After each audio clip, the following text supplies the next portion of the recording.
اكيد سألت نفسك قبل كده ليه اغلب الاكتشافات العلمية والتكنولوجية المتقدمة جدا ديت بتكون من دول زي امريكا او اوروبا، ولا واحدة منهم بتكون من دولة عربية؟ لو انت فكرت في الموضوع هتلاقي ان في عوامل كتيرة قوي بتأثر على الموضوع دوت. فتعال اقول لك ايه الاسباب الحقيقية للموضوع دوت. لو ما تعرفنيش، انا يوسف علاء، صاحب قناة البوصلة، القناة اللي معمولة عشان توجهك في حياتك، وعندي فريق قوي جدا للتسويق على السوشيال ميديا. فلو مهتم اسيب لك طرق التواصل وحاجات تانية كتير في وصف الفيديو دوت. انا البوصلة وجاوجك في طريقك، ويلا نبدأ الفيديو.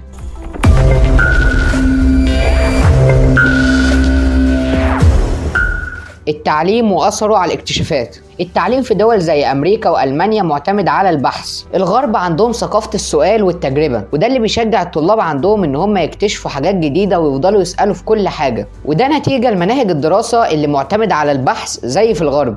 لكن المناهج في الوطن العربي معتمدة على الحفظ والتلقين، وده اللي هتلاقيه في المدارس والجامعات عندنا، ان المهم ان انت تجيب اكبر كم من المعلومات عشان تدخل الامتحان وتجيب درجات، ومفيش تشجيع للطلاب ان هم يفكروا بره الصندوق. فانت كده اكيد لاحظت الفرق الواضح بين التعليم في الغرب والتعليم في الوطن العربي. واللي يثبت لك كلامي اكتر هو ان انت لو جيت قارنت بين الابحاث العلمية اللي بتتعمل في الوطن العربي والابحاث العلمية اللي بتتعمل في الغرب، هتلاقي ان الغرب عندهم نتائج بحثية متقدمة اكتر، وده بكل بساطة لانهم بيشجعوا على البحث العلمي. تاني حاجة، ميزانية البحث العلمي. الدول الغربية بتستثمر مبالغ ضخمة جدا عشان البحث العلمي، أما الدول العربية بيسيبوا مبلغ بسيط جدا للبحث العلمي وما بيهتموش بيه زي باقي المجالات. ولو انت بتحب تتكلم بالأرقام، في سنة 2020 أمريكا صرفت 600 مليار دولار عشان البحث العلمي، اللي لو الدول العربية كلها اجتمعت مش هيصرفوا 1% من المبلغ دوت على البحث العلمي. رقم 3، الثقافة والبيئة الفكرية. الغرب بيقدروا جدا فكرة التعبير، مهما كانت الأفكار ديت غريبة فهي أفكار ولازم إن هي تتقدر. وده اللي يقولك ليه شركة زي جوجل وأبل ما اتعملتش في الوطن العربي، لأن الشركات دي أصلا مبنية على الابتكار، وحتة الابتكار والتجربة مش مرحب بيها خالص في الوطن العربي. وكمان ثقافة الخوف من التغيير في الوطن العربي دي عليها أثر كبير جدا. كتير من المجتمعات العربية الفكرة الجديدة فيها بتكون مرفوضة من الجميع، وبيكون عليها مواجهة ومقاومة قوية جدا، وبيكونوا خايفين جدا ان الاكتشاف دوت يغير حياتهم، او بمعنى تاني يغير عاداتهم. الابداع في المجتمعات العربية غالبا بيكون تهديد، وكلنا بنبص له على انه تقليد للثقافات، وده اللي بيخلي كتير من الناس في الوطن العربي بتبعد عن فكرة الابداع.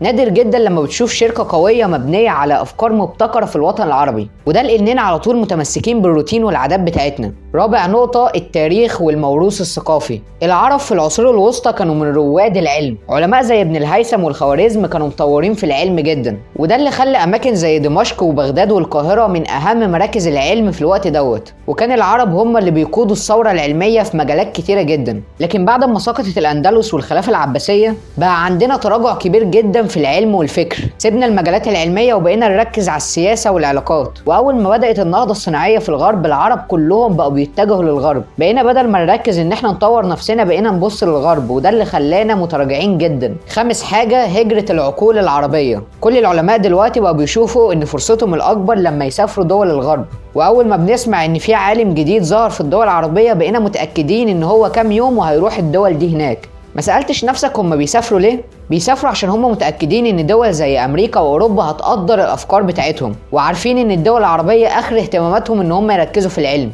طب نعمل ايه عشان نرجع للتقدم العلمي تاني؟ اول حاجة لازم نرجع لاصلنا اللي احنا كنا فيه. لازم نرجع ان احنا نشجع العلم والتجربة. لازم ان احنا نخلق بيئة تشجع اي حد بيفكر ان هو يبتكر او يبدع حاجة، ونطور العلم اللي بقى اخر حاجه بنفكر فيها. هتقولي طب ما المفروض الدول تعمل كده؟ هقولك لا. اول حاجه لازم ان احنا نبدا بنفسنا. لازم كل واحد فينا يطور من نفسه ويقول رايه، لاننا لو ما عملناش كده للاسف هنفضل طول عمرنا ورا، والدول الاوروبيه هي اللي قدام. وبس كده يا صديقي، انا البوصله وجاوبك في طريقك، وسلام يا صديقي.